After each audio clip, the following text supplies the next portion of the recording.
You may or may not have heard of something called the Four Horsemen of the Apocalypse. Now, if that sounds terrifying, that's because it is. Because actually, researcher John Gottman found that there are these things that people do when they fight with each other that he calls the Four Horsemen of the Apocalypse, and very research-based. And what he found was if any of these four things show up, if any of these four behaviors show up when a couple disagrees with each other, then their chances of divorce are astronomical. And in fact, if a couple would stop doing these four things when they disagree, then their chance of divorce decreases by 85%. That is crazy, and definitely something all of us should know because it matters for our relationships. Now, the four behaviors, I will tell you what they are in just a minute, and we're specifically going to be focusing on one of them today. But first, let me tell you about me.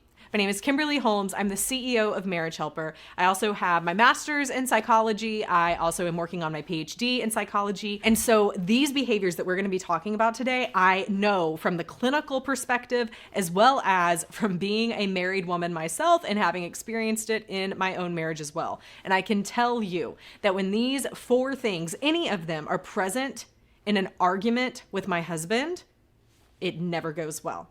But I'm going to share with you what those things are, specifically one of them today, and how we can overcome that one in order to become better in our disagreements. I also want to tell you that at the end of this video, I'm going to share with you how you can get a free resource, a free course to how to get your spouse to open up and talk to you, how to get your spouse back, if you will, how to get them back in your life, back in your conversations. If these things, these behaviors, these four horsemen of the apocalypse have been ruining your relationship, then this course is for you. I'm going to tell you how to get that at the end of this video.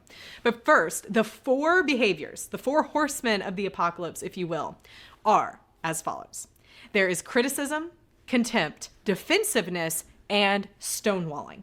The one that we are going to be focusing on today is stonewalling. I was talking with a friend recently who was telling me about a disagreement that he and his wife were getting into about finances. And the disagreement was that one of them was wanting to put their finances towards one thing and the other was wanting to put finances towards another. A very common situation that marriages experience. There's always going to be some kind of disagreement or at least difference in opinion of where finances should go. Pretty normal. However, in that disagreement, if one person becomes attacking, critical, is criticizing the other person, saying, how could you want to do that? Why would you want to do that? That is where that criticism comes in and makes the conversation and the disagreement hurtful, makes it painful, makes it negative towards the relationship. And typically when that happens, the person who has a tendency to stonewall will shut down. And here's what stonewalling is. Stonewalling is when one person feels the need, kind of like a box turtle.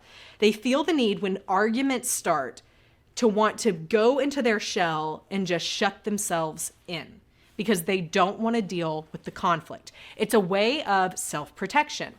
But the reason that it is a type of four horsemen, the reason that it is a type of conflict behavior is because the intention behind stonewalling is a very passive-aggressive intention. It's, I'm going to stop talking to you. I'm going to shut you off. I'm going to shut you out because I don't want to deal with you. So the intention behind a stonewaller is, I'm just not going to speak anymore. And you can keep yelling. You can keep trying to get me to speak. But my way of fighting back to you is to just not say anything because I know that is going to piss you off. So people, when they stonewall, the reason this is so negative for relationships and why it has such a detrimental effect is because you can never work through the issues if there's one person who's constantly going to retreat as a form of passive aggressiveness. If there's a person who's constantly going to retreat as a way of saying, I'm just going to ignore you and you can try and figure this out yourself. You can never actually come back together and compromise.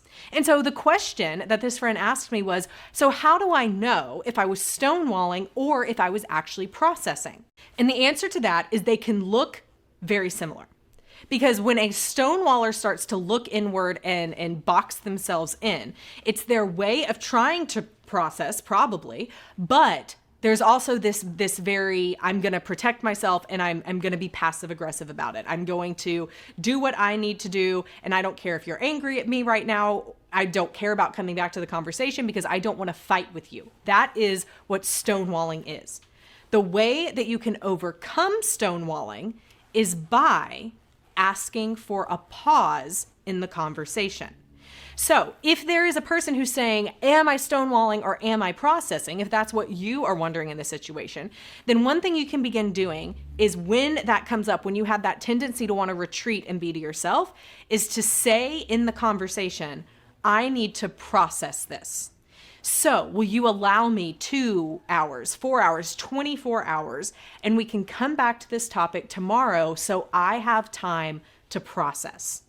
Now, what should happen, the ideal situation here, is that the other spouse responds and gives that time.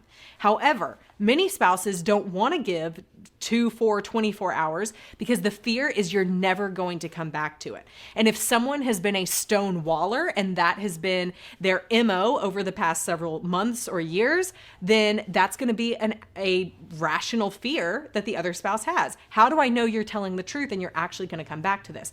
So the end of the bargain that the stonewaller has to agree to is to actually come back and finish that conversation. Now, this is just some quick tips of how you can deal with stonewalling. But if you're the person who's stonewalling, then remember there is a difference between stonewalling and needing to process. If you're needing to process, say so, and then hold up to your end of the bargain by coming back to it later. But if you find yourself that you're wanting to ignore the subject or completely shut down because it's your way of trying to fight with the other person, because you're trying to get back at them and just really piss them off in a way that you know is going to push their buttons, that's stonewalling, and it is not helpful for the longevity of your relationship. You have to be able to talk about things and work them out. So what do?